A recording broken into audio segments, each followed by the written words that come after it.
எந்தன் தேவனா எந்தன் தேவனா நிச்சயம் நான் ஆசீர்வாதம் பெற்றுக்கொள்ளுவே. உந்தன் வசன கை கொள்ளுவேனா, உந்தன் வழிகளில் நான் நடந்திடுவே. எந்தன் தேவனா எந்தன் தேவனா நிச்சயம் நான் ஆசீர்வாதம் பெற்றுக்கொள்ளுவே. உந்தன் வசன கை கொள்ளுவேனா, உந்தன் வழிகளில் நான் நடந்திடுவே. தேசத்தில் நான் ஆசீர்வாதமாயிருப்பே, வேலையிலும் ஆசீர்வாதமாயிருப்பே. தேசத்தில் நான் ஆசீர்வாதமாயிருப்பே, வேலையிலும் ஆசீர்வாதமாயிருப்பே. என் வீட்டில் ஆகாரம் குறையில்லையே, தேவைகள் ஒன்றுமே தடையில்லையே. என் வீட்டில் ஆகாரம் குறைவில்லையே, தேவைகள் ஒன்றுமே தடையில்லையே. எந்தன் தேவனா எந்தன் தேவனா நிச்சயம் நான் ஆசீர்வாதம் பெற்றுக்கொள்ளுவே. உந்தன் வசன கை கொள்ளுவேனா, உந்தன் வழிகளில் நான் நடந்திடுவேன். எந்தன் தேவனா எந்தன் தேவனா நிச்சயம் நான் ஆசீர்வாதம் பெற்றுக்கொள்ளுவே. உந்தன் வசன கை கொள்ளுவேனா, உந்தன் வழிகளில் நான்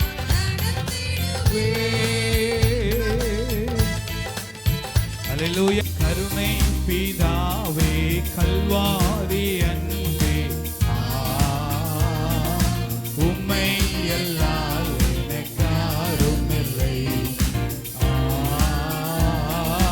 உம்மை எல்லாம் எனக்காரும் இல்லை. கருணை பிதாவே கல்வாரி அன்பே, உம்மை எல்லாம்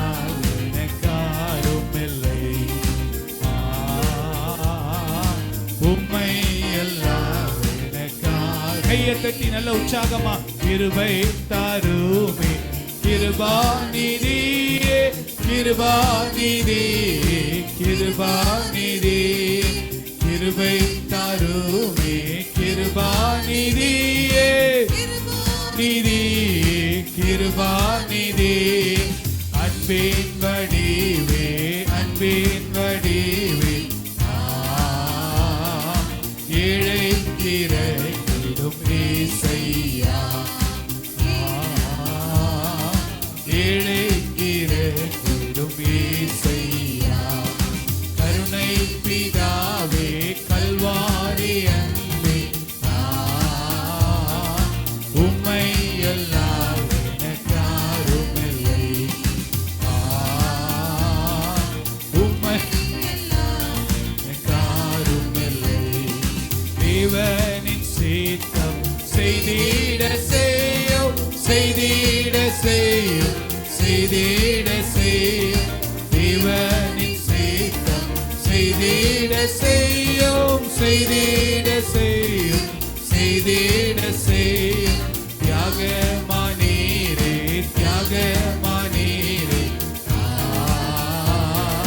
தேடி உள்ள தடித்திடுதே. தேடி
கஷ்டங்கள் விலக கை கொடுத்தீரே, கை ஆண்டவர் நம்முடைய கஷ்டங்களிலே நம்மை தூக்கி எடுக்கிறவர். தீரே கை கொடுத்தீரே, கை கொடுத்தீரே, நேசர் முகம் காண நேசர் முகம் ஏங்கிடுதே ஆசையின் உள்ளிலே, ஏங்கிடுதே ஆசையின் உள்ளிலே. கருணை பிதாவே கல்வாரி அன்பே, உம்மை அல்லால் எனக்காருமில்லை. உம்மை நல்ல உற்சாகமாக நல்ல வாய்களை திறந்து உம்மை எல்லாம் உம்மில்லை. யாத்திரை முடிந்து இயேசு ராஜனை, இயேசு ராஜன், இயேசு ராஜனை, யாத்திரை முடிந்து இயேசு ராஜனை, இயேசு ராஜனை, இயேசு ராஜனை மேகத்தில் சந்தித்து, மேகத்தில் சந்தித்து நித்திய காலமாய் வாழ்ந்திடுவே, நித்திய யாத்திரை முடிந்து இயேசு ராஜனை, இயேசு ராஜன், இயேசு ராஜனை, யாத்திரை முடிந்து இயேசு ராஜனை, அவரை முகமுகமாக அவரை நாம் தரிசிக்க சந்தித்து, மேகத்தில் சந்தித்து நித்திய காலமாய் வாழ்ந்திடுவே, நித்திய காலமாய் வாழ்ந்திடுவே, நித்திய காலமாய் வாழ்ந்திடுவே. கருணை பிதாவே கல்வாரி அன்பே, உம்மை அல்லால் எனக்காருமில்லை. உம்மை அல்லால் எனக்காருமில்லை. கருணை பிதாவே கல்வாரி அன்பே, உம்மை அல்லால் எனக்காருமில்லை. உம்மை எல்லாம் காருமில்லை.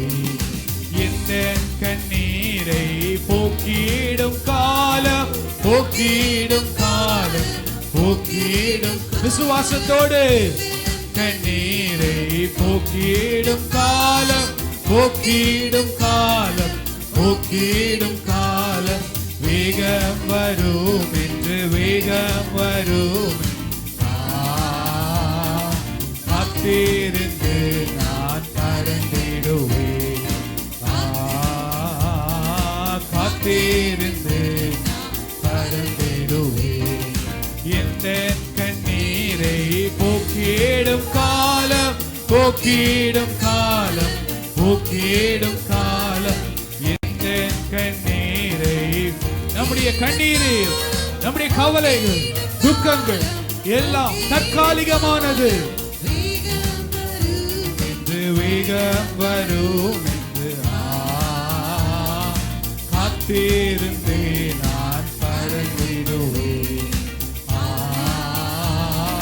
காத்திருந்து நான் பறந்திடுவேன். கருணை பிதாவே கல்வாரி அன்பே, உம்மை அல்லால் எனக்காருமில்லை. உம்மை அல்லால் எனக்காருமில்லை. உம்மை அல்லால் எனக்காருமில்லை. கருணை பிதாவே கல்வாரி அன்பே, உம்மை அல்லால் எனக்காருமில்லை. உம்மை நல்ல கரங்களை தட்டி விசுவாசத்தோடு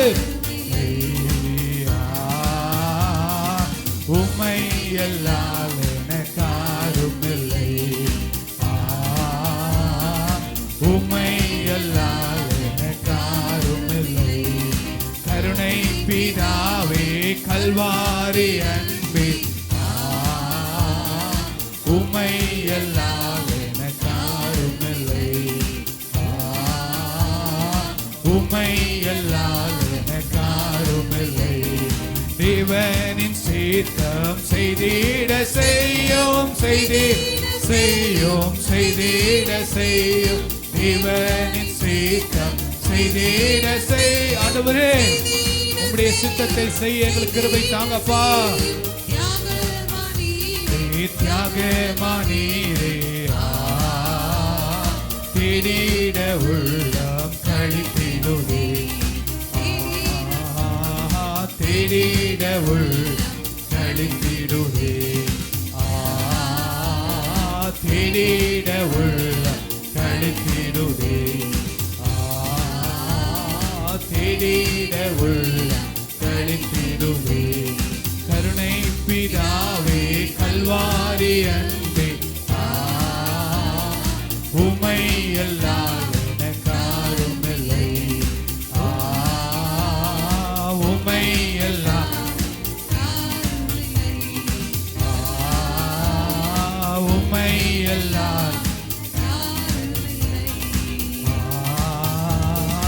உம்மை அல்லால் எனக்காரும் இல்லை. உம்மை அல்லால் எனக்காரும் இல்லை. உம்மை அல்லால் எனக்காரும் இல்லை. நல்ல கரங்களை தட்டி ஹல்லேலூயா, விடாம கரங்களை தட்டி ஆண்டவரிடத்துல, உம்மை அல்லாமல் எனக்கு யாரும் இல்லையப்பா. கருணை பிதாவே கல்வாரி அன்பே, நாங்கள் எங்கள் உதவிக்கு உம்மையே நம்பி இருக்கிறோம். எங்களுக்காக யுத்தம் செய்கிறவர் நீ, எங்களுக்காக வழக்காடுகிறவர் நீ, எங்களுக்கு ஜெயத்தை கொடுப்பவர் நீ, வெற்றியை கொடுப்பவர் நீ. ஷபா கபா ரபா லபா ரீமா லகா துரபா. கரங்களை தட்டி நல்ல வாய்களை திறந்து, இயேசுவே தாவீதின் குமாரனே, நசரேயனாகிய இயேசுவே தாவீதின் குமாரனே, எங்களுக்கு இறங்குங்கப்பா, எங்களுக்கு இறங்குங்க இறங்குங்க இறங்குங்க இறங்குங்கப்பா. கருணை பிதாவே கல்வாரி அன்பே, உம்மை இல்லாமல் எங்களுக்கு யார் உண்டு? கருணை பிதாவே கல்வாரி அன்பே, உம்மை விட்டால் எங்களுக்கு யார் உண்டப்பா? ஹல்லேலூயா, கிருபை தாங்கப்பா, தேவ சித்தம் செய்திட கிருபை தாங்க. ரபா லபா கபா ரபா லா. நல்ல கரங்களை தட்டி வாய்களை திறந்து அறிக்கை பண்ணுங்க. இயேசுவே நீர் பெரியவர், இயேசுவே நீர் வல்லவர், நீர் மேன்மையானவர், நீர் பரிசுத்தர், உண்மையுள்ளவர். ஓ ஹல்லேலூயா ஹல்லேலூயா ஹல்லேலூயா. Praise the Lord. Hallelujah hallelujah.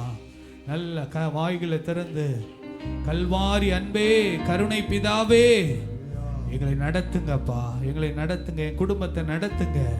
வாயை திறந்து கேளுங்க. முதலாவது உங்க தனிப்பட்ட வாழ்க்கையில ஒரு மறுரூபம் வரணும், அதுக்கப்புறம் உங்க குடும்பத்துல வரணும், அப்புறம் உங்க சபையில வரணும். முதலாவது தனிப்பட்ட வாழ்க்கை தான் ஊழியம் என்பது. மூன்றாவது, முதலாவது தனிப்பட்ட வாழ்க்கை, இரண்டாவது குடும்பம், மூன்றாவது ஊழியத்துல, நான்காவது சமுதாயத்துல, ஐந்தாவது இந்த தேசத்துல கர்த்தர் ஒரு மறுரூபத்தை உண்டு பண்ணணும். முதலாவது உங்க வாழ்க்கையில, என்னுடைய வாழ்க்கையில ஒரு மறுரூபம் உண்டாகணும். ஹல்லேலூயா ஹல்லேலூயா ஹல்லேலூயா. நன்றி. ரோமர் 12ஆம் அதிகாரம் மாறி மாறி சத்தத்தை உயர்த்தி நாம் வாசிப்போம். அப்படி இருக்க சகோதரரே, நீங்கள் உங்கள் சரீரங்களை பரிசுத்தமும் தேவனுக்கு பிரியமுமான ஜீவ பலியாக ஒப்பு கொடுக்க வேண்டும் என்று தேவனுடைய இரக்கங்களை முன்னிட்டு உங்களை வேண்டிக் கொள்ளுகிறேன். இதுவே நீங்கள் செய்யத்தக்க புத்தி உள்ள ஆராதனை. நீங்கள் தேவனுடைய நன்மையும் உங்கள் மனம் புதிதாகிறதுனாலே மறுரூபம் ஆகுங்கள். அல்லாமலும் எனக்கு அருளப்பட்ட கிருபையினால் நான் சொல்லுகிறதாவது, உங்களில் எவனானாலும் தன்னை குறித்து எண்ண வேண்டிய மிஞ்சி எண்ணாமல் அவனவனுக்கு தேவன் பகிர்ந்த விசுவாச அளவின்படியே தெளிந்த எண்ணமுள்ளவனாய் எண்ண வேண்டும். ஏனெனில் நமக்கு ஒரே சரீரத்தில் அநேக அவயவங்கள் இருந்தும் எல்லா அவயங்களும் ஒரே தொழில் இராதது போல அநேகராகிய நாமும் கிறிஸ்துவுக்குள் ஒரே சரீரமாய் இருக்க ஒருவருக்கொருவர் அவயங்களாய் இருக்கிறோம்.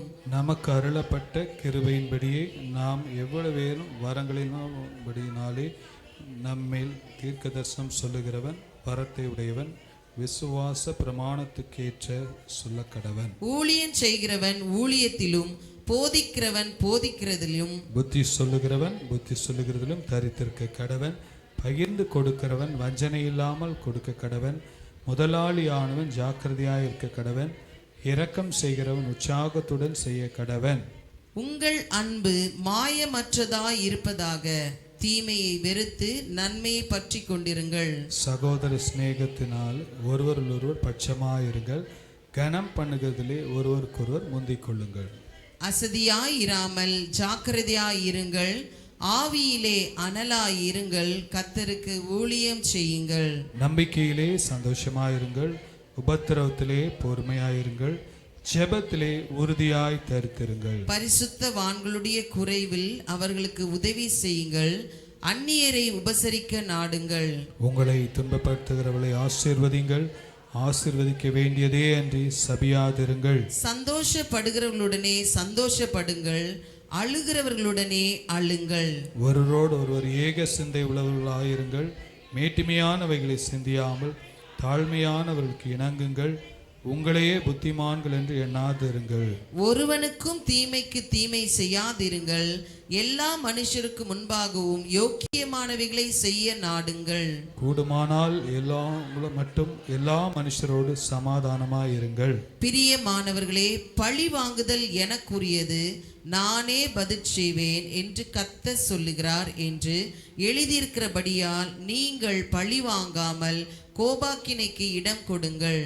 அன்றியும் உன் சத்துரு பசியாயிருந்தால் அவனுக்கு போஜனம் கொடு. அவன் தாகமாயிருந்தால் அவனுக்கு பானம் கொடு. நீ இப்படி செய்வதினால் அவன் தலையின் மேல் குவிப்பார். எல்லாரும் சேர்ந்து வாசிப்போம். நீ தீமையினாலே வெல்லப்படாமல் தீமையை நன்மையினாலே வெல்லு. ஆமென். ஆமென். ஆமென். ஹல்லேலூயா. ஹல்லேலூயா. நீ தீமையினால் வெல்லப்படாமல் தீமையை நன்மையினால் வெல்லு. தீமையை நாம் ஜெயிப்பதற்கு ஒரே வழி, நாம் தீமைக்கு நன்மை செய்ய வேண்டும். ஆண்டவரே, எங்களுக்கு உணர்வுள்ள இருதயத்தையும் கீழ்ப்படுகிற சிந்தையும்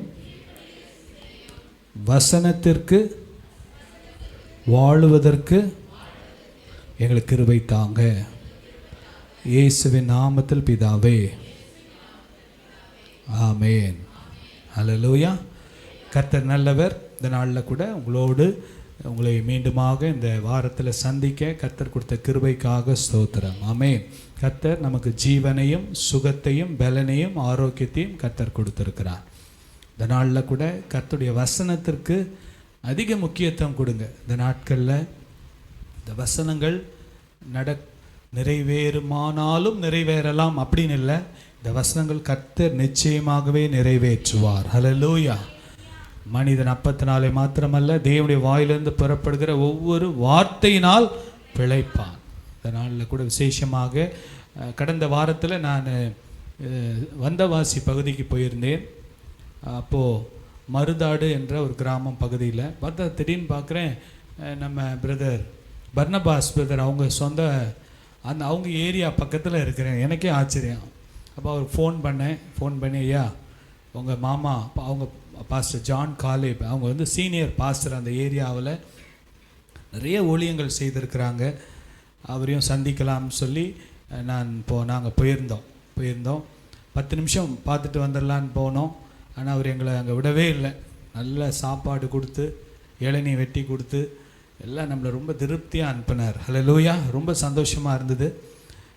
அப்பா அவரை கிண்டியில் ஒரு மீட்டிங்கில் சாட்சி சொல்கிறதுக்கு படியாக கூப்பிட்டுருந்துருக்குறாங்க. அதனால் அவங்க அப்பாவுக்கும் அறிமுகமானவர்கள்.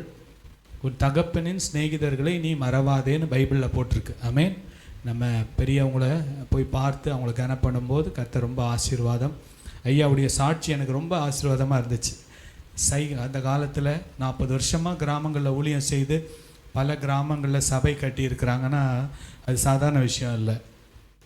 சைக்கிளில் திங்கக்கிழமை காலையில் சைக்கிளில் எடுப்பாங்களாம். நிறைய ட்ராக்ஸை வச்சுட்டு ஹானை கட்டிட்டு திங்கள் செவ்வாய் புதன் வியாழன் வெள்ளிக்கிழமை சனிக்கிழமை தான் வீட்டுக்கே வருவாங்களாம்.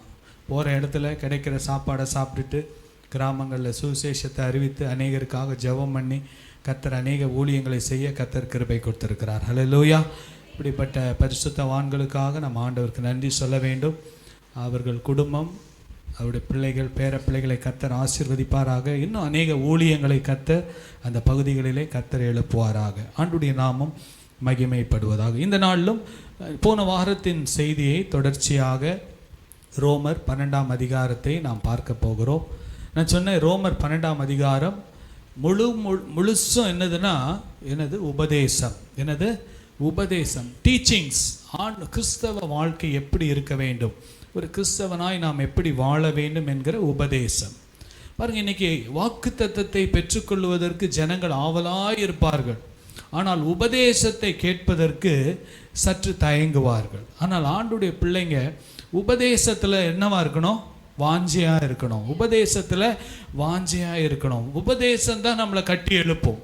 உபதேசத்துக்கு நாம் கீழ்ப்படியும் போது கர்த்தர் நமக்கு வாக்கு தத்தங்களை நிறைவேற்றி கொடுப்பார். ஹல்லேலூயா.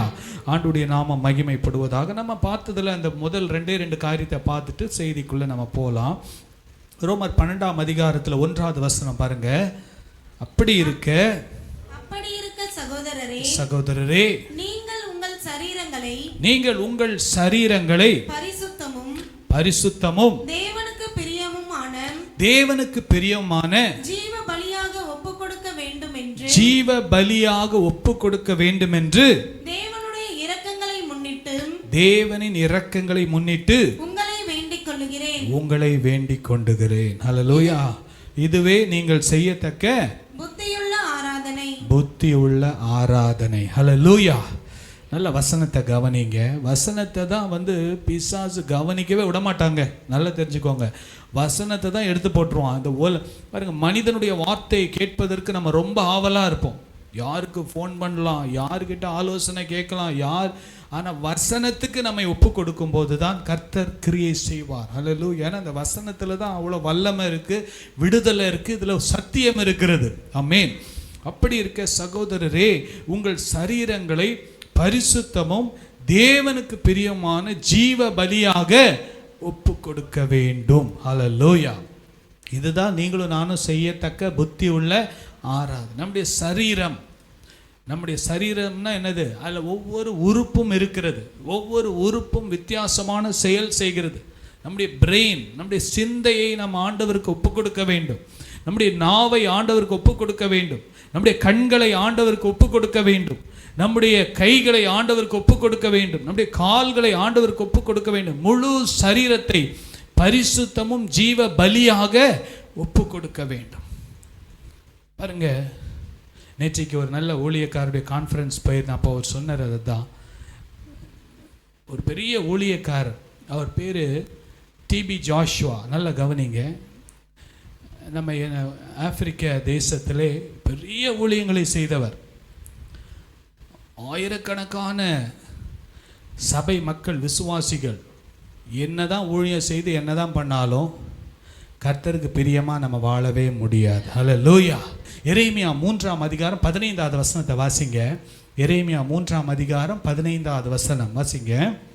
உங்களுக்கு என் இருதயத்துக்கு ஏற்ற மேய்ப்பர்களை கொடுப்பேன். உங்களுக்கு, நல்லா கவனிங்க, இந்த வசனத்தை நல்லா கவனிங்க. உங்களுக்கு என் இருதயத்திற்கு ஏற்ற மேய்ப்பனை கொடுப்பேன். அவர்கள் உங்களை அறிவோடும் புத்தியோடும் மேய்ப்பார்கள். ஹல்லேலூயா. நல்லா கவனிங்க. ஆண்டவர் சொல்றாரு, என் இருதயத்திற்கு ஏற்ற மேய்ப்பன். ஹல்லேலூயா. பழைய ஏற்பாட்டில் ஒரு ஆவிக்குரிய மனிதன் என்றால் என்ன அப்படின்னு பார்க்கும்போது, ஆண்டவருடைய இருதயத்திற்கு ஏற்றவன். எல்லாரும் சொல்லுங்க, ஆண்டவருடைய இருதயத்திற்கு ஏற்றவன். ஒரு மனிதன் ஆவிக்குரிய வாழ்க்கையில எப்படி இருக்கிறான் என்று ஆண்டவருடைய இருதயத்து a man after God's own heart, ஆண்டவருடைய இருதயத்திற்கு ஏற்ற மேய்ப்பன். நீங்களும் நானும் எப்படி இருக்கணும் தெரியுமா? ஒரு ஆவிக்குரிய மகன் மகள் எப்படி இருக்கணும்னா ஆண்டவருடைய இருதயத்திற்கு ஏற்றவங்களாக வாழணும். ஹல்லேலூயா. தாவீது ஆண்டவருடைய இருதயத்துக்கு ஏற்றவனாய் இருந்தான். உலகத்தின் பார்வையில் தாவீதுடைய வாழ்க்கையில் எவ்வளோ மேடு பள்ளங்கள் இருந்தது. ஆனால் அவன் தன்னுடைய வாழ்க்கையில் மனம் திரும்பி தேவனுக்கு பிரியமாய் வாழ்ந்ததுனால ஆண்டவர் சொன்னார், என் இருதயத்திற்கு ஏற்றவன். ஸோ இந்த நாட்களில் நம்ம ஆண்டவருக்கு ஜீவ பலியாக ஒப்பு கொடுக்கும்போது தான் ஆண்டவர் நம்மளை பார்த்து சொல்வார், என் இருதயத்திற்கு ஏற்றவன். A man, a woman after God's own heart. ஆண்டவருடைய இருதயத்திற்கு ஏற்றவனாய் நாம் வாழும்போது தான் மனிதர்களுடைய கைத்தட்டுதலுக்கோ மனிதனுடைய பாராட்டுக்கோ நமக்கு பொன்னாடை போத்துவதற்கோ அதெல்லாம் எக்ஸ்டர்னல், அதெல்லாம் வெளியரங்கமானது. ஆண்டவருடைய இருதயத்திற்கு ஏற்றவனாய் நான் வாழாமல் எதை செய்தாலும் அது புத்தி உள்ள ஆராதனையாய் இருக்க முடியாது. எல்லாம் சொல்லுங்க, ஆண்டவருடைய இருதயத்திற்கு ஏற்றவன். சத்தமா சொல்லுங்க, ஆண்டவருடைய இருதயத்திற்கு ஏற்றவன். A man, a woman of a man according to the heart of God. தேவனுடைய இருதயத்திற்கு ஏற்றவனாக தேவன் உங்களையும் என்னையும் மாற்றுவாராக. ஆண்டவருடைய இருதயத்தில் நம்ம இடம் பிடிக்கணும்.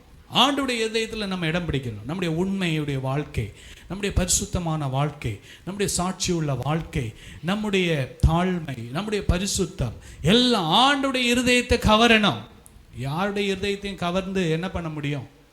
யாருடைய இருதயத்தையும் கவர்ந்து ஒன்றும் பெருசாக சாதிக்க போறதில்லை. ஆண்டவருடைய இருதயத்தை கவர்ந்து கர்த்தர் அப்படிப்பட்ட கிருபை தருவாராக. பாருங்க அந்த வசனத்தை வாசிங்க. எரேமியா 3:15 வாசிங்க. உங்களுக்கு என் இருதயத்துக்கு ஏற்ற மேய்ப்பர்களை கொடுப்பேன், ஏற்ற மேய்ப்பர்களை கொடுப்பேன். நீங்க ஜெபிக்கணும், விசுவாசிகள் ஜெபிக்கணும். பாஸ்டர், நான் ஆண்டவருக்கு இருதயத்துக்கு ஏற்ற மேய்ப்பனா இருக்கணும்னு சொல்லி நீங்க என்ன பண்ணணும்? எனக்காக ஜெபிக்கணும். எப்படி ஜெபிக்கணும்? வசனத்தை நச்சு ஜெபிக்கணும். வசனத்தை வாசிங்க, முதல்ல இருந்து வாசிங்க சிஸ்டர். உங்களுக்கு என் இருதயத்துக்கு ஏற்ற மேய்ப்பர்களை கொடுப்பேன். உங்க இருதயத்தின் விருப்பத்தின்படி அல்ல. நல்லா கவனிங்க. உங்க விருப்பத்தின்படி பேசுற ஆளு, உங்களை ஆசீர்வதிக்கிற ஆளு, நீ நல்லா இருப்பப்பான்னு சொல்லிட்டு போற ஆள் இல்ல. என் இருதயத்துக்கு ஏற்ற மேய்ப்பர்களை உங்களுக்கு கொடுப்பேன். அவர்கள் உங்களை அறிவோடும் புத்தியோடும் மேய்ப்பார்கள். ஹல்லேலூயா.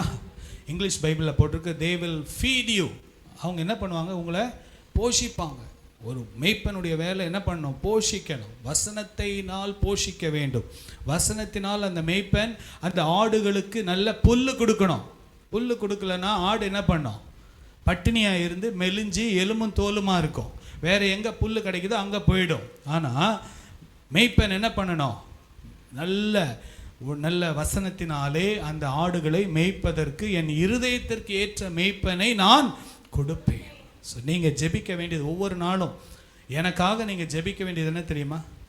எங்கள் பாஸ்டர் என்னை ஆண்டவருடைய இருதயத்துக்கு ஏற்றவராக இருக்க வேண்டும். ஹல்லேலூயா. என் ஆண்டவருடைய இருதயத்துக்கு ஏற்றபடி இருந்தால் தான் ஆண்டவருடைய இருதயத்தை நான் உங்களோடு பகிர்ந்து கொள்ள முடியும். ஆண்டவருடைய வார்த்தைகளை என் வாயிலிருந்து கர்த்தர் கொடுப்பார். நான் மனுஷனுடைய வார்த்தை அல்ல, தேவனுடைய வார்த்தைகளை போதிக்க கர்த்தர் நமக்கு கிருபை கொடுப்பார். பாருங்க, முதலாவது இந்த சிலுவை தியான நாட்களில் ஆண்டவர் விரும்புகிறது நம்மை ஜீவ பலியாக ஒப்பு கொடுக்கணும். ஒப்பு கொடுப்பது என்பது தான் ரொம்ப கடினம். சுயம் அவ்வளோ ஈஸியாக விட்டு கொடுக்காது. நான் சொல்லுவது தான், என் குடும்பத்திலே நான் சொல்லுவதை தான் செய்ய வேண்டும், நான் தான் என்று சொல்லி இந்த அகந்தை இது அவ்வளோ ஈஸியாக போகாது. இது பரம்பரையாக வருகிறது. அந்த டாமினேட்டிங் ஸ்பிரிட், அந்த ஸ்பிரிட்டை நம்ம உடைக்கணும்னா நம்ம என்ன பண்ணணும்? ஆண்டவருக்கு ஒப்பு கொடுக்கணும். ஒப்பு கொடுக்க தேவன் கிருபை தருவார். இரண்டாவது காரியம் பாருங்க, நம்ம என்ன பார்த்தோம்? 2வது வசனத்தை வாசிங்க.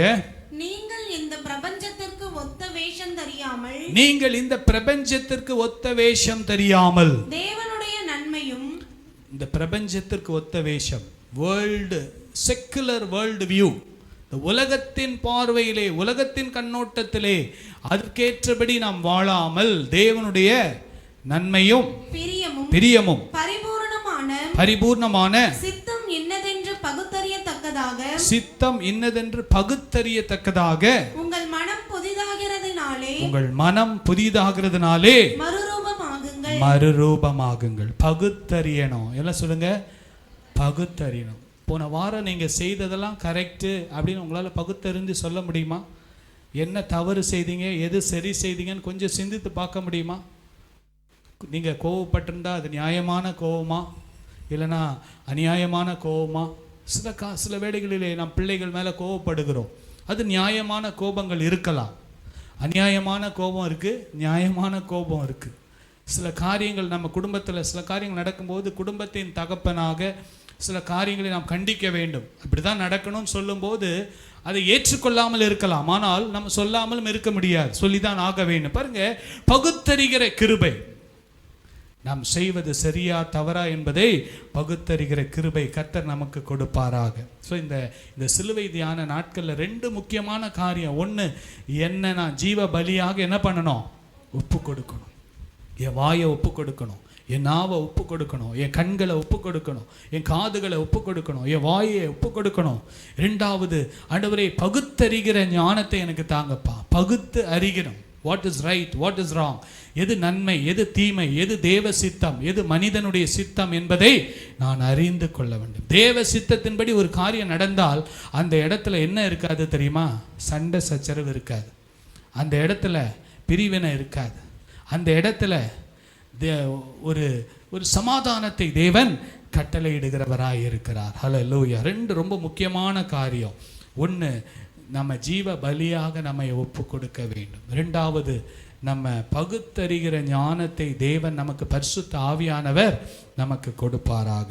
அந்த ஞானத்தை நாம் கேட்போம். குடும்பத்தில் ஒவ்வொரு காரியத்திலும் நன்மை எது, தீமை எது, நான் செய்வது சரியா சரியில்லையா? ஆண்டவரே, என்ன குடும்பத்தில் அடிக்கடி பிரச்சனை வருது ஆண்டவரே, யாருனால இந்த பிரச்சனை வருது, எதுக்கு இந்த பிரச்சனை வருது, எனக்கு உணர்த்துங்கப்பா. எது நன்மை, எது தீமை? செய்கிறதே நான் செய்துட்டு தான் இருப்பேன், நான் இப்படி தான் செய்வேன் அப்படின்னு இராதபடிக்கு அந்த பகுத்தறிகிற ஞானத்தை கொடுங்க. தேவ சித்தம் என்ன, மனுஷ சித்தம் என்ன, மனுஷ சித்தத்தின்படி செய்யக்கூடாது, தேவ சித்தத்தை நிறைவேற்ற வேண்டும் என்கிற அந்த பகுத்தறிவை தேவன் நமக்கு கொடுப்பாராக. ஹல்லேலூயா. போன வாரம் 11வது வசனம் வரைக்கும் நம்ம பார்த்தோம். இன்னைக்கு 12வது வசனத்திலிருந்து ஒரு சில வசனங்களை நாம் பார்க்க போகிறோம். வாசிக்கலாம். நம்பிக்கையிலே சந்தோஷமாயிருங்கள், நம்பிக்கையிலே சந்தோஷமாயிருங்கள், உபத்திரவத்திலே பொறுமையாயிருங்கள், உபத்திரவத்திலே பொறுமையாயிருங்கள், ஜெபத்திலே உறுதியாய் தரித்திருங்கள், ஜெபத்திலே உறுதியாய் தரித்திருங்கள். 3 ஆலோசனை. எத்தனை ஆலோசனை? 3 ஆலோசனை. மொத்தமே எழுத்து 1 2 3 4 5 6 7 எழுத்து தான், 7 வார்த்தை தான் இருக்கு. 7 வார்த்தையில் எத்தனை ஆலோசனை? 3 ஆலோசனை. இங்கே இருக்கிற எல்லாருக்கும் அந்த ஆலோசனை, எனக்கும் சரி, இங்கே கேட்டுக்கொண்டு இருக்கிறவங்களுக்கும் சரி, வாலிப பிள்ளைகளுக்கும் சரி, பெரியவங்களுக்கும் சரி, இது பொதுவான ஆலோசனை. நம்பிக்கையிலே சந்தோஷமாயிருங்கள். ஹல்லேலூயா. என்ன நம்பிக்கை? நிச்சயமாகவே முடிவு உண்டு. உன் நம்பிக்கை வீண் போகாது. கர்த்தர் நமக்கு ஒரு நல்ல முடிவை கொடுப்பார். நம்பிக்கை என்ன? நம்பிக்கைனா ஆண்டவர் எனக்காக யாவற்றையும் செய்து முடிப்பார். நம்பிக்கை, விசுவாசம். வசனத்தில் பாருங்க, வாசிங்க. ரோமர் 4ஆம் அதிகாரம் 18வது வசனத்தை வாசிங்க. ரோமர் 4ஆம் அதிகாரம் 18வது வசனம். உன் சந்ததி இவ்வளவாய் இருக்கும் என்று, உன் சந்ததி இவ்வளவாய் இருக்கும் என்று சொல்லப்பட்டபடியே தான் அநேக ஜாதிகளுக்கு தகப்பனாவதை நம்புவதற்கு ஏதுவாய் இல்லாமல் இருந்தும் அதை நம்பிக்கையோடே விசுவாசித்தான். ஹல்லேலூயா. நம்பிக்கைனா என்ன தெரியுமா? நம்புவதற்கு ஏதுவாக இல்லாமல் இருந்தும் நம்புவது தான் நம்பிக்கை. ஹல்லேலூயா. இவங்க மாறுவாங்களா? கர்த்தர் எனக்கு கொடுத்த வாக்குத்தத்தம் நிறைவேறுமா? எப்படி இதெல்லாம் நிறைவேறும்? கர்த்தர் கொடுத்தாருன்னு சந்தோஷமா இருக்கணும். இது கர்த்தர் கொடுத்த வாக்குத்தத்தம். ஹல்லேலூயா. சொல்லுங்க, கரங்களை உயர்த்தி சொல்லுங்க, ஹல்லேலூயா. நம்பிக்கையிலே சந்தோஷமா இருங்கள். Be happy because of the faith that you have. கர்த்தர் கொடுத்த ஹோப், நம்பிக்கை, ஹோப்புன்னு சொல்லலாம், விசுவாசம் சொல்லலாம். கர்த்தர் நமக்கு கொடுத்த நம்பிக்கை என்ன நம்பிக்கை? நான் உன்னை விட்டு விலகுவதும் இல்லை, நான் உன்னை கைவிடுவதும் இல்லை. ஒவ்வொரு வாக்குத்தத்தமும் நமக்கு நம்பிக்கை தான். என்னது? ஒவ்வொரு வாக்குத்தத்தம், கர்த்தர் கொடுத்த ஒவ்வொரு வாக்குத்தத்தமும் நமக்கு நம்பிக்கை தான். அதில் தான் நமக்கு சந்தோஷமே இருக்கு.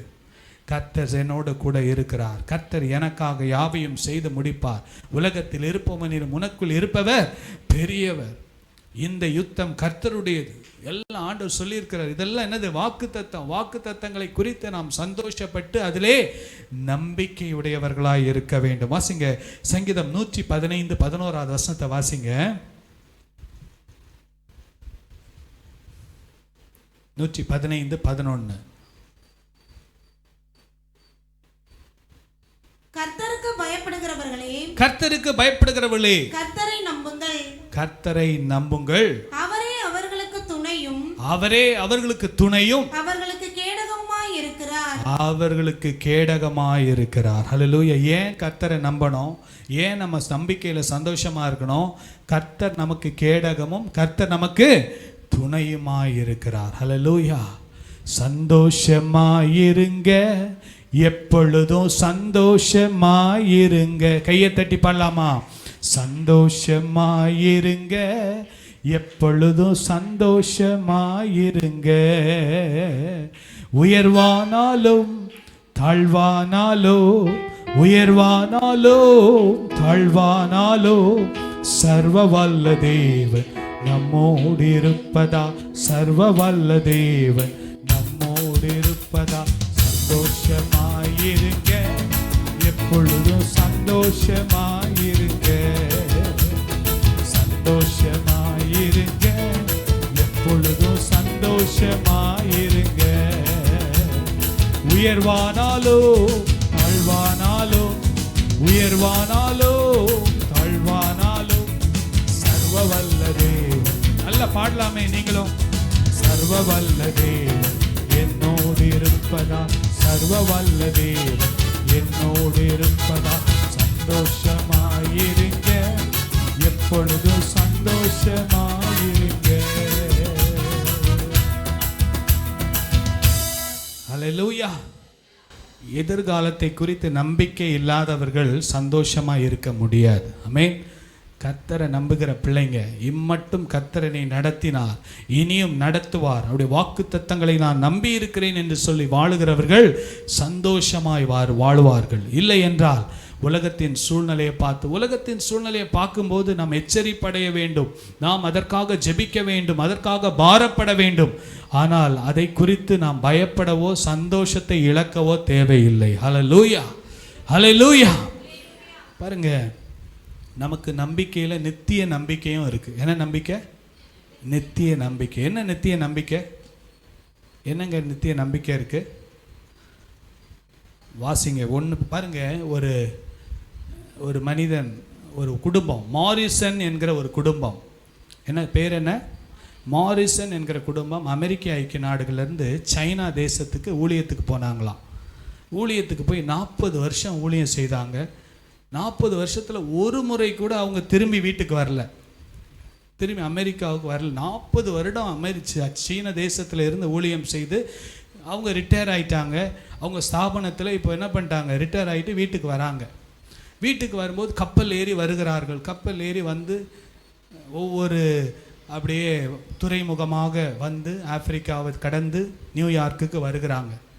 இவங்க எல்லாம் என்ன எதிர்பார்த்தாங்கன்னா, எங்களை எல்லாரும் பெரிய கூட்டமே வந்து எங்களை வரவேற்கும். இவங்களுக்கு வயசாகி போச்சு, சின்ன வயசில் போனாங்க, 40 வருஷம் ஊழியம் செய்துட்டு வந்திருக்கிறாங்க. ஒரு அமெரிக்க ஜனாதிபதி ஒரு நாட்டிலேருந்து இன்னொரு நாட்டுக்கு போயிட்டு வந்தாருன்னா என்ன பண்ணுவாங்க? அப்படியே கம்பளியெல்லாம் விரித்து, பூவை போட்டு, மாலை போட்டு, பெரிய பெரிய ஆட்கள்லாம் வந்து அவங்கள வரவேற்பாங்க. அதே போல் இவங்க நினச்சாங்க எங்களை அதிகமான பேர் வரவேற்பாங்கன்னு. இவங்க கப்பல் போய் அந்த துறைமுகத்துக்கிட்ட போகிறது, உண்மையாய் நடந்த சம்பவம். அந்த துறைமுகத்து பக்கத்தில் போகும்போது பார்த்தா யாருமே வரல.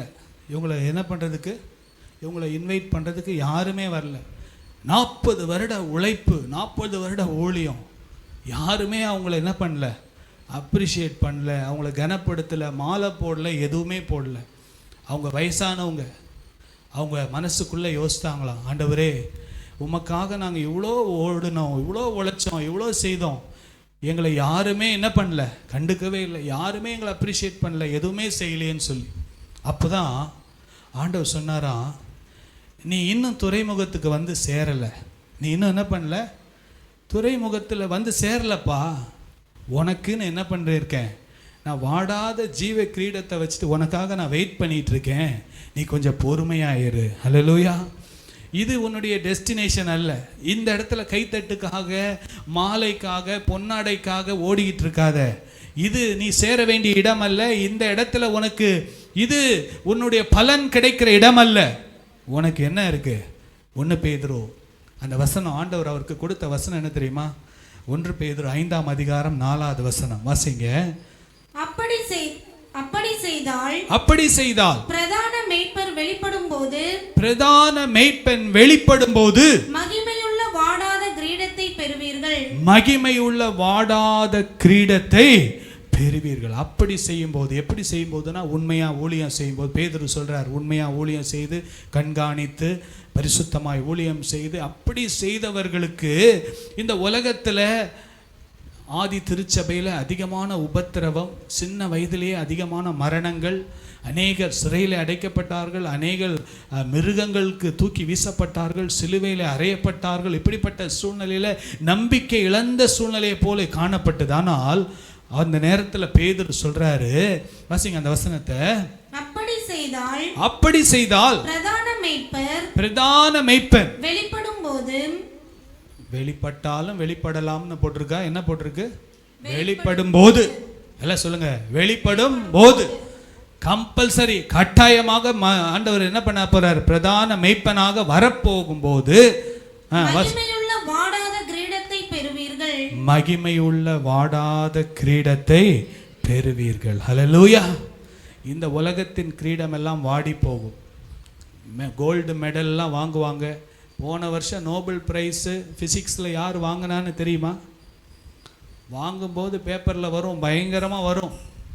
அது வாங்கி ஒரு வாரத்தில் ஷெல்ஃபுக்கு போயிடும். அதுக்கப்புறம் அதுக்கு கனம் மரியாதைலாம் கிடையாது. 400 மீட்டர் ஓட்ட பந்தயத்தில் கோல்டு மெடல் வாங்கினேன்னு சொல்லி பயங்கரமாக பேப்பரில் வரும். 4 நாளுக்கு அப்புறம் நியூஸ்லேயே இருக்காது, யார் வாங்கினான்னு தெரியாது. அதெல்லாம் வாடி போகிற கிரீடம். வாடாத கிரீடத்தை நான் உங்களுக்கு கொடுப்பேன். ஹல்லேலூயா. அந்த மாரிசன் அருமையான வயதான தாய் தகப்பனுக்கு ஒரு பெரிய ஆறுதல் இந்த வசனத்தை மூலமாக ஆண்டவர் பேசியிருக்காரு. நீ வாடாத கிரீடத்தை பெறப்போகிறப்பா, அதுக்கு நீ இன்னும் துறைமுகத்துக்கு வந்து சேரலை. நீ இப்போ தான் பாதி தூரம் கொஞ்சம் வந்துட்ட, ஆல்மோஸ்ட் வந்து சேர்ந்துட்ட. கொஞ்சம் பொறுமையாக இரு. என்ன பண்ண போகிற? அந்த நித்திய நம்பிக்கையோடு நீ வாழு. கர்த்தர் உன்னை என்ன பண்ணுவார்? ஆசீர்வதிப்பார். நீங்களும் நானும் ஓடிக்கொண்டிருக்கிற வாழ்க்கை ஏனோ தானோ என்று ஓடவில்லை. நமக்கு ஒரு நம்பிக்கை இருக்கிறது. we have a conviction, we have a hope. நிச்சயமான ஒரு நம்பிக்கை இருக்கு. என்ன உண்டு? வாடாத கிரீடத்தை பெரும்படியாக அந்த மகிமையிலே நாம் பெற்றுக்கொள்வோம் என்கிற அந்த நம்பிக்கை. ஹல்லேலூயா, ஹல்லேலூயா. அதற்காக தான் நாம் ஓடிக்கொண்டிருக்கிறோம். இந்த சரீரம் என்னது? இது புல்லு. இது என்னது சொல்லுங்க? உள்ள இருக்கிறது தான் என்னது? மனிதன். வெளியில் இருக்கிறது என்னது? புல். போன வாரம் ஒரு மெசேஜ் கேட்டுட்டு இருந்தேன். ஃபாதர் இவர் எஸ்ஏகே ஃப்ரான்சிஸ் அவர் சொன்னார், ஏய் நீ டாக்டர் புல்லு, நீ இன்ஜினியர் புல்லு, என்ன ஒரு மாதிரி பார்க்குறீங்க, நீ டீச்சர் புல்லு. வெறும் புல்லு தான். என்ன ஆகிடும்? எல்லாம் ஆடி போயிடும். ஏன்னா இந்த சரீரம் மண்ணிலேருந்து எடுக்கப்பட்டது, மண்ணுக்கு தான் திரும்பி போகும். உள்ளே இருக்கிற இந்த ஜீவ ஆத்மா தான் நித்தியமாக தேவனோடு நித்தியமாய் மறுரூபமாக்கப்பட்ட சரீரத்தில் தேவனோடு வாழும். ஹல்லேலூயா. பக்கத்தில் இருக்கவங்கள பார்த்து சொல்லுங்க, என்ன நீங்கள் புல்லு தான் தெரியுமா? கோச்சிக்காதீங்க சிஸ்டர், சொல்லுங்க, கோச்சிக்காதீங்க, நீங்கள் புல்லு தான். ஆனால் உள்ளே இருக்கு பாருங்க, அது ஜீவ ஆத்மா. ஹல்லேலூயா. உள்ளே இருக்கு பாருங்க, அதுதான் ஜீவ ஆத்மா. என்ன பிரதர், எவ்வளோ மேக்கப் போட்டு வந்தேன், இப்படி என்ன புல்லுன்ட்டிங்களே? என் மேக்கப் செட்டே என்ன வேலை தெரியுமா? என்னை பார்த்து புல்லுன்ட்டிங்களே. வசனம் சொல்லுது, மனுஷன் புல்லுக்கு ஒப்பாய் இருக்கிறான். ஹல்லேலூயா. அது டாக்டர் புல்லு, இன்ஜினியர் புல்லு, பாஸ்டர் புல் எல்லாமே புல் தான். ஆனால் உள்ளே இருக்கிற ஆத்மா அது நித்தியம். அந்த நம்பிக்கை நமக்கு இருக்கிறது. ஹல்லேலூயா. பிரதான மேய்ப்பன் வரும்போது நமக்கு வாடாத கிரீடத்தை கர்த்தர் நமக்கு கொடுப்பார் என்று சொன்ன அந்த நம்பிக்கையோடு பரிசுத்தமுள்ள வாழ்க்கை வாழ்ந்து இந்த புல் வாடி போனாலும் வாடாத கிரீடத்தை பெற்றுக்கொள்ள தேவன் நமக்கு கிருபை தரும். வாலிப பிள்ளைங்க, இந்த புல்லுக்காக உங்கள் வாழ்க்கையை இழந்துடாதீங்க. இந்த புல்லுக்காக உங்கள் வாழ்க்கையை இழந்துடாதீங்க. இது சரீரம் வெறும் புல்லுக்கு ஒப்பாக இருக்கிறது. ஒரு சின்ன ஒரு நோய் வந்தால் போதும். பாருங்க, எனக்கே ஆச்சரியமாக இருக்குது. நல்லா கண்ணு வாசிப்பேன். இப்போ பார்த்தா கண்ணாடி போடாமல் வாசிக்க முடியல. அப்போ தான் தெரியுது, ஐயோ புல் காஞ்சிக்கிட்டே வருதுரா அப்படின்னு. அது வரைக்கும் நம்ம ரொம்ப நான் எல்லாம் யங் அப்படின்னு நினச்சி பார்த்தா இப்போது யங்கு தான். ஆனாலும் இப்போ கண் என்ன ஆகிப்போச்சு, கொஞ்சம் டல் ஆகிட்டு போகுது பாருங்க. ஆனால் கர்த்தர் நம்மோடு கூட இருக்கிறார். ஹல்லேலூயா. நம்பிக்கையிலே சந்தோஷமாக இருங்க. நமக்கு என்ன சந்தோஷம்? நித்திய ராஜ்யத்திலே வாடாத கிரீடத்தை பெற்று மகிமையிலே நித்தியமாய் தேவனோடு வாழ்வோம் என்கிற இட்டர்னல் ஹோப், ஒரு நித்திய நம்பிக்கை நமக்கு இருக்கிறது. ஹல்லேலூயா, ஹல்லேலூயா. ரெண்டாவது பாருங்க, வாசிங்க. உபத்திரவத்திலே பொறுமையாயிருங்கள். ஹல்லேலூயா. உபத்திரவத்தில் சந்தோஷமாக இருக்க முடியாது இல்லை. உபத்திரம் வரும்போது சந்தோஷப்பட முடியாது. ஆண்டவர் பாருங்க, அந்தந்த காரியத்துக்கு அந்தந்த ஆலோசனை கொடுக்குறார். கரெக்டாக இருக்குது. ரொம்ப உபத்திரவப்படுறவங்கள பார்த்து சந்தோஷமாக இருங்கன்னு சொல்லக்கூடாது, பொறுமையாக இருங்கன்னு சொல்லணும். சிலர் ஆலோசனை கொடுக்கறது தவறாக ஆலோசனை கொடுத்து இருக்கிற நோகிறத இன்னும் கொஞ்சம் என்ன பண்ணுவாங்கன்னா எண்ணெயை ஊற்றி எரிய விட்டுருவாங்க. அவங்களே கஷ்டப்பட்டுருக்குறாங்க. அவங்கக்கிட்ட போய் நீ என்ன பாவம் செய்தியோ, நீ என்ன பண்ணியோ, பாவம் செய்ததை வச்சு ஆண்டவர் தீர்ப்பு கொடுத்துருந்தாருன்னா யாருமே புல்பீட்டில் நிற்க முடியாது. கர்த்தருடைய கிருபையில் தான் நம்ம வாழ்ந்துக்கிட்டு இருக்கிறோம். பாருங்கள், உபத்திரவத்தில் எப்படி இருங்க? பொறுமையாக இருங்க. ரொம்ப உபத்திரவப்படுத்துகிறாங்களா? பொறுமையாக இருங்க. ஹல்லேலூயா. வசனம் சொல்லுது பாருங்கள். யோவான் 16:33 வசனத்தை வாசிங்கள். ஜான் சாப்டர் 16:33 வாசிங்க. யோவான் 16:33. என்னிடத்தில் உங்களுக்கு சமாதானம் உண்டாயிருக்கும் பொருட்டு இவைகளை உங்களுக்கு சொன்னேன். உலகத்தில் உங்களுக்கு உபத்திரவம் உண்டு. ஆனாலும் திடன் கொள்ளுங்கள். ஹல்லேலூயா. நான் உலகத்தை ஜெயித்தேன் என்றார். அந்த உலகத்திலே உங்களுக்கு உபத்திரம் உண்டு, ஆனாலும் திடன் கொள்ளுங்கள், நான் உலகத்தை ஜெயித்தேன். ஆண்டவர் சமாதானத்தை கொடுக்க வரும்போது சாத்தான் இடத்துல கொஞ்சம் போராட்டம் உண்டு. சாத்தானை அழிச்சாதானே சமாதானம் வரும். ஸோ முதல்ல ஒரு போராட்டம் உண்டு. எப்பவுமே சமாதானம் வரணும்னா என்ன பண்ணணும்? சாத்தானை அழிக்கணும். ஸோ ஆண்டவர் சொன்னார், நான் இந்த உலகத்தில் பிரிவினை உண்டு பண்ண வந்தேன்னு. எதுக்காக? முதல்ல சாத்தானை அழிக்கணும். சாத்தானை அழிச்சாதான் என்ன கிடைக்கும்? சமாதானம் கிடைக்கும். உங்களுக்கு உபத்திரவம் உண்டு, ஆனாலும் திடன் கொள்ளுங்கள், நான் உலகத்தை ஜெயித்தேன். அந்த திடன் கொள்ளுங்கள்ன்ற வார்த்தை தான் பொறுமையாக இருங்க. கொஞ்சம் தைரியமாக இருங்க. சில காரியங்களில் பொறுமை இழந்துடாதீங்க. அநேகருடைய வாழ்க்கையில் இந்த பொறுமை இல்லாததுனால உடனடியாகவே ரிசல்ட் கிடைக்கணும், உடனடியாகவே தீர்வு கிடைக்க வேண்டும் என்று சொல்லி தவறான முடிவுகளை எடுத்து விடுகிறார்கள். இந்த உலகத்தில் உபத்திரம் உண்டு. பக்கத்தில் இருக்கவங்களை பார்த்து சொல்லுங்க, சிஸ்டர் உங்களுக்கு கொஞ்சம் உபத்திரம் உண்டு. என்ன சிஸ்டர் இப்படி சொல்றீங்க? இல்லை, உபத்திரவத்தில் கர்த்தர் உங்களுக்கு ஜெயத்தை கொடுப்பார். கர்த்தர் உங்களுக்கு ஜெயத்தை கொடுப்பார். ஏனென்றால் உபத்திரவத்திலே பொறுமையாய் இருக்கும்போது அந்த உபத்திரவத்தை கர்த்தர் நன்மையாய் மாற்றுவார். ஹல்லேலூயா. யோசேப்புக்கு உபத்திரம் வரலையா? வந்துச்சு. ஏன்? கர்த்தர் அவனை அரண்மனை வரைக்கும் கொண்டு போகணும்னு விரும்பினார். ஹல்லேலூயா. எவ்வளவு உபத்திரம்! ஒருத்தர் 2 பேர் இல்லை, 10 சகோதரர்கள் அவனை பகைத்தார்கள். ஆனால் கர்த்தர் யோசேப்போடு இருந்தார். அந்த உபத்திரவத்தில் கர்த்தர் உங்களோடு கூட இருப்பார். இருந்து காரியத்தை ஜெயமாய் முடிக்க பண்ணி, அது வரைக்கும் நீங்க பொறுமையா இருக்கணும். யுத்தம் கர்த்தருடையது. யுத்தம் கர்த்தருடையது. நீங்க யுத்தம் பண்ணீங்கன்னா ஆண்டவர் கையை கட்டிட்டு வேடிக்கை பார்ப்பார்.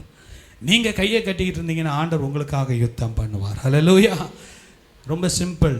நீங்க யுத்தம் பண்ணீங்கன்னா ஆண்டவர் கையை கட்டிட்டு சரிப்பா நீ கொஞ்சம் போடு சண்டை. ஆனால் கர்த்தர் நமக்காக யுத்தம் பண்ணணும்னா நம்ம கையை கட்டிட்டு அமைதியாக இருக்கணும்.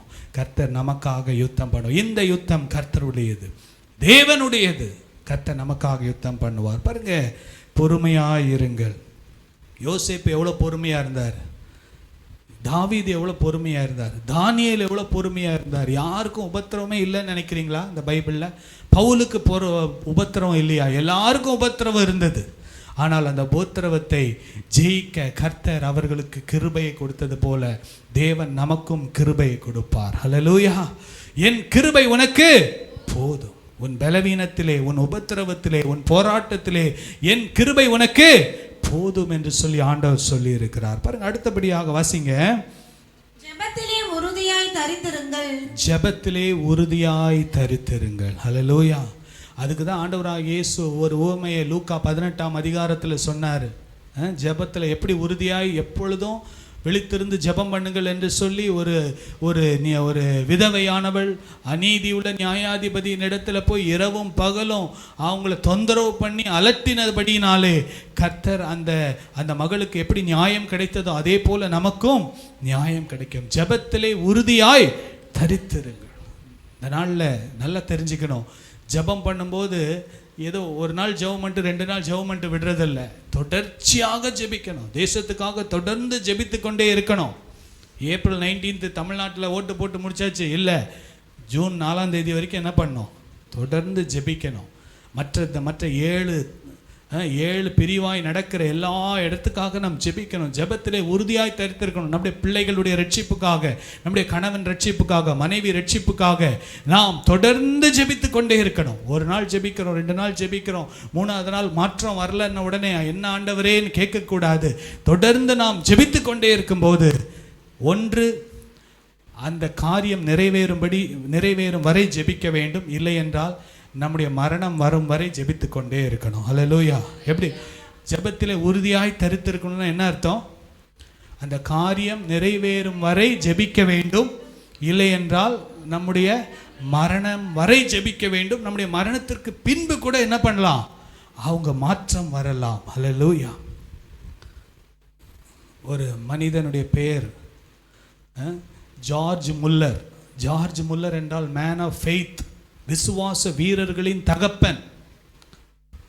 போன நூற்றாண்டில் ஜார்ஜ் முல்லரை குறித்து நீங்கள் போய் கூகுள் பண்ணி பாருங்க, அவருக்கு டைட்டில் வரும் மேன் ஆஃப் ஃபெய்த். என்னன்னா 6000 பிள்ளைகளுக்கு உணவு கொடுத்தார். யார்கிட்டையும் கேட்க மாட்டார். ஒருத்தர்கிட்டையும் போய் எனக்கு ஃபண்டு கொடுங்க, நான் 6000 பிள்ளைகளை போஷிக்கிறேன், எனக்கு டெய்லி சாப்பாடு கொடுங்க கேட்க மாட்டார். முழங்கால் போட்டு நெடு முழங்காலில் நின்று ஒவ்வொரு நாளும் ஆண்டவரே இந்த 6000 பிள்ளைகளுக்கு உணவு கொடுங்கன்னு கேட்பார். கிச்சனில் சாப்பாடு இல்லை ஆண்டவரே, மணி 8:30 மணி ஆயிடுச்சுன்னு போகிற வேனு கரெக்டாக அந்த ஹாஸ்டலுக்கு முன்னால் பஞ்சர் ஆயிருமா, பிரெட் இருக்குமா, அப்படியே வேஸ்ட்டாக போய்டும் கொடுத்து விடுவாங்களாம், பால் கொடுத்து விடுவாங்களாம். ரொம்ப ஆச்சரியமாய் நடந்து கொண்டிருந்தது. அவருடைய வாழ்க்கையிலே எல்லாம் டைரியாக ஜெபக்குறிப்பு எழுதி வைத்திருப்பார். ஆனால் ஒரே ஒரு ஜெபக்குறிப்பு கேட்கப்படவே இல்லை. அவருடைய 2 நண்பர்கள் ரட்சிக்கப்படவே இல்லையா. 51 வருஷம் ஜெபம் பண்ணியிருக்காரு. எத்தனை வருஷம்? 51 வருஷம். நோட் பண்ணிக்கோங்க, நீங்கள் உங்கள் குடும்பத்தார் ரட்சிப்புக்காக எத்தனை வருஷம் ஜெபம் பண்ணுறீங்க? 51 வருஷம் ஜெபம் பண்ணியிருக்கிறார். அவர் மரிக்கும்போது அவருக்கு 85 வயதுக்கு மேலே ஆகிப்போச்சு.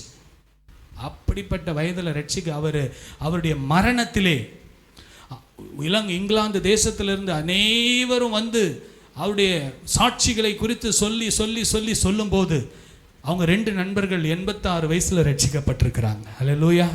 அவருடைய அடக்க ஆராதனையில் அவருடைய சாட்சியை கேட்டு இவங்க 2 பேர் என்ன பண்ணிருக்காங்க, அவங்க நண்பர்கள், நானும் இந்த முல்லருடைய ஆண்டவரை ஏற்றுக்கொள்ளுகிறேன் என்று ஏற்றுக்கொண்டிருக்கிறார். இது வரலாறு சொல்லப்பட்டிருக்கிறது. பாருங்கள், நம்முடைய ஜெபங்களுக்கு நிச்சயமாக பதில் உண்டு. நீங்கள் ஜெபம் பண்ணிங்கன்னா உங்கள் பேர பிள்ளைங்க உங்கள் காலத்துக்கு அப்புறம் கூட என்ன பண்ணுவாங்க? ரட்சிக்கப்பட்டு ஊழியக்காரங்களை கர்த்தர் மாற்றுவார். ஹல்லேலூயா. கர்த்தர் நிச்சயமாகவே செய்வார். எங்கள் பாட்டியுடைய ஜெபங்கள்லாம், அவங்க இறந்துட்டாங்க 2003. ஆனால் இன்றைக்கி எங்கள் பாட்டிலாம் என்ன ஜெபம் பண்ணாங்க தெரியுமா? என் சந்ததியெலாம் ஊழியக்காரங்களாக வரணும்னு சொல்லி. ஹல்லேலூயா. அவங்க இறந்து 20 வருஷம் ஆகிப்போச்சு. இன்றைக்கி நம்ம ஊழியம் செய்ய கர்த்தர் கிருபை கொடுத்திருக்கிறார். கர்த்தர் நல்லவர். ஹல்லேலூயா. பாருங்க, அடுத்தது பாருங்க, பரிசுத்தவான்களுடைய குறைவிலே அவர்களுக்கு உதவி செய்யுங்கள். ஹல்லேலூயா. பரிசுத்தவான்களின் குறைவிலே அவர்களுக்கு உதவி செய்யுங்கள்.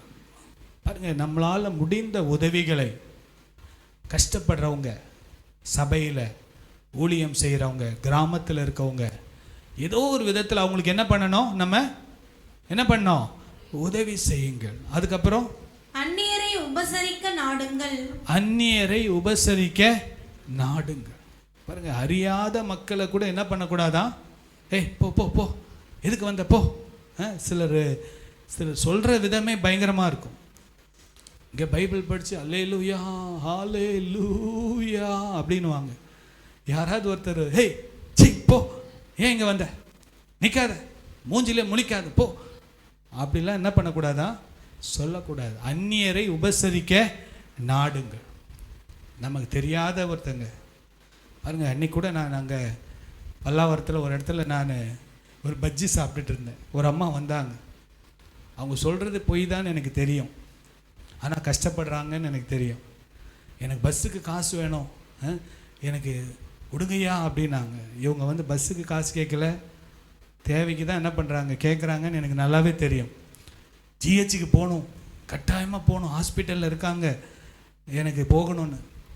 அந்த அம்மா கிட்ட சொன்னம்மா, ஏதாவது வேணும்னா கேளும்மா தரேன், ஏன் இப்படி வந்து என்ன சொல்கிற, பொய்லாம் சொல்லி காசு வாங்காத, உனக்கு என்ன வேணுமோ சரின்னு கொஞ்சம் கையில் கொடுத்துட்டு நான் ஆண்டவர் அந்த அம்மாவுக்கு விடுதலை கொடுங்கப்பான்னு ஜெபம் பண்ணிட்டு வந்தேன் நான். பாருங்கள், அந்த அம்மாவை எனக்கு தெரியாது, அவங்க சொல்கிறது கூட பொய் தான் எனக்கு தெரியும்.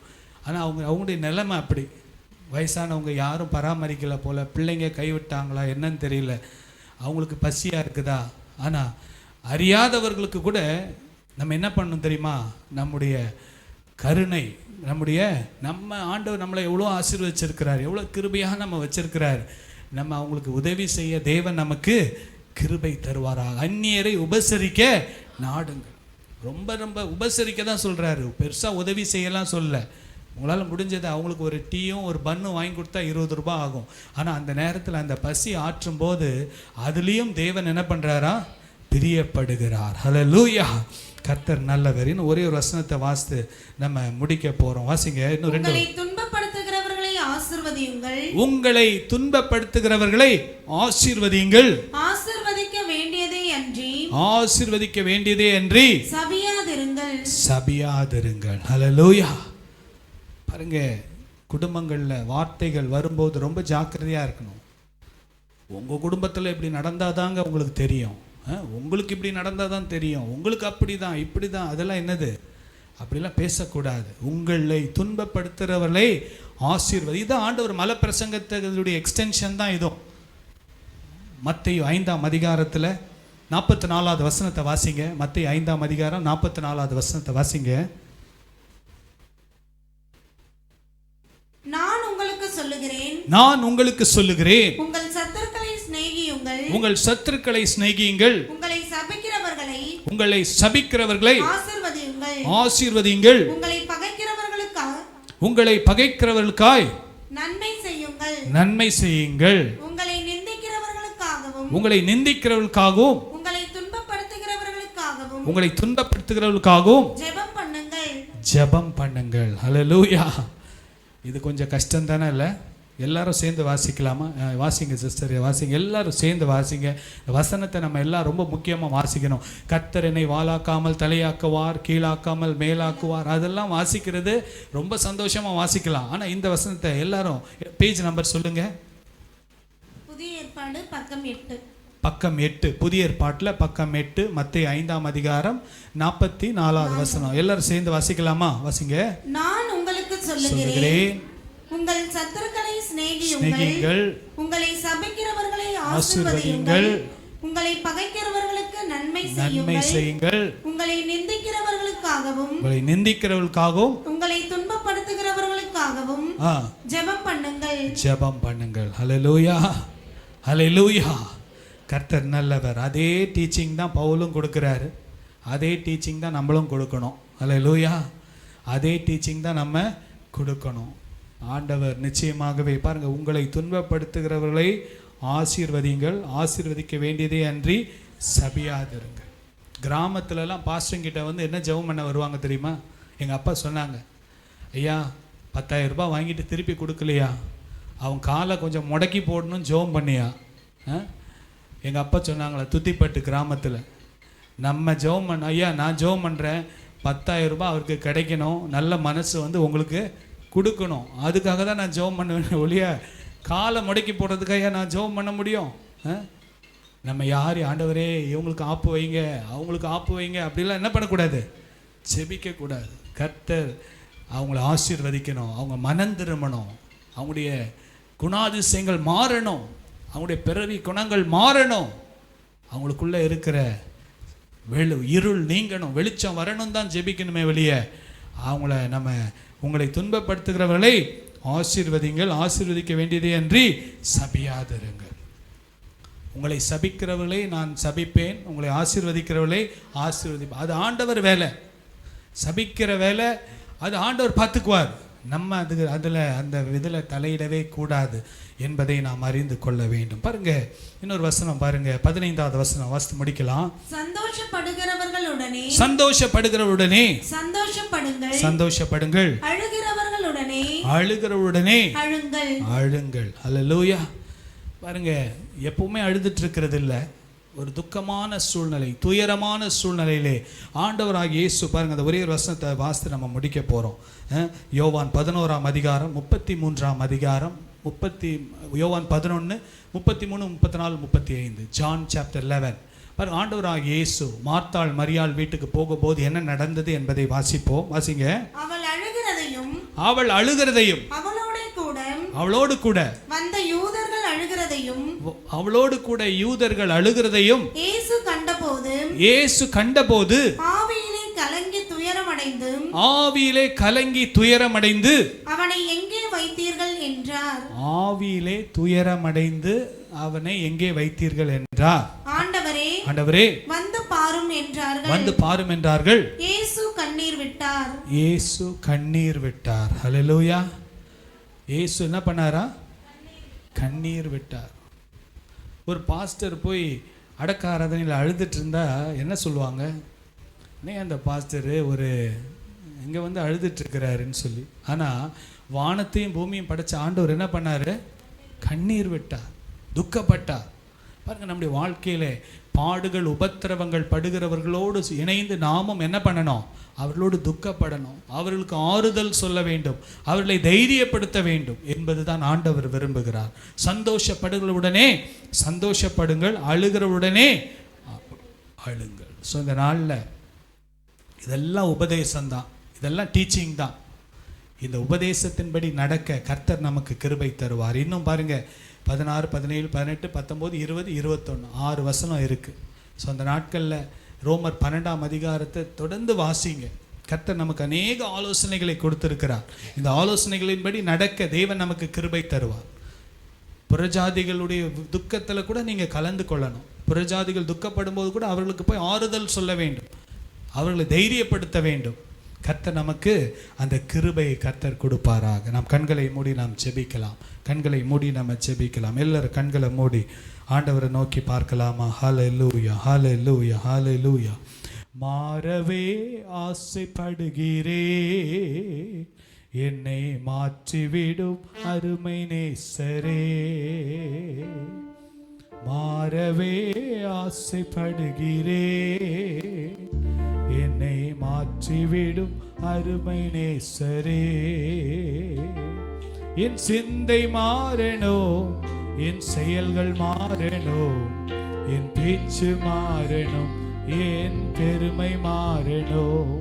என் சிந்தை மாறணும், என் செயல்கள் மாறணும், என் பேச்சு மாறணும், என் பெருமை மாறணும்.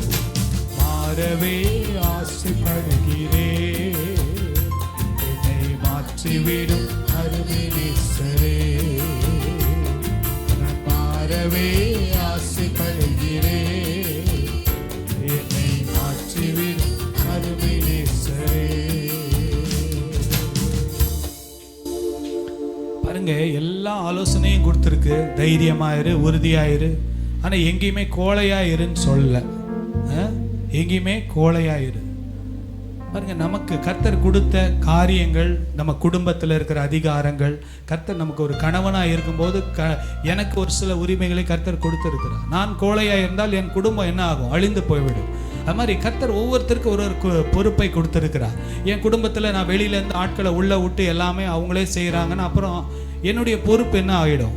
தவறாக போயிடும். ஸோ நான் ஞானமாக இருக்க வேண்டும். வசனத்தை என்ன ஆகிடக்கூடாது, ட்விஸ்ட் பண்ணிடக்கூடாது.